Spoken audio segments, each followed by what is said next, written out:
Leverage is what lets you control a huge position with a tiny amount of money. It sounds amazing, and it's also the fastest way to blow up your account. Here's how it works.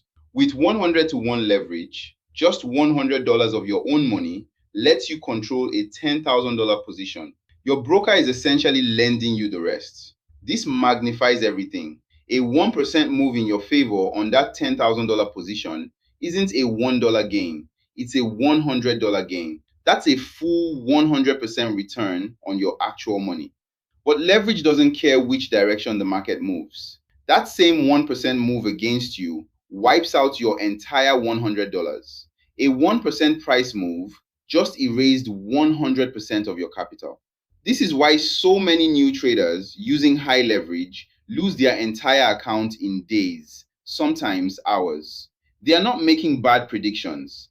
They are making reasonable predictions at an unreasonable size. The fix isn't avoiding leverage completely. It's controlling your position size so that even with leverage available, you're never risking more than 1 to 2% of your account on a single trade. Leverage should give you flexibility, not an excuse to go all in.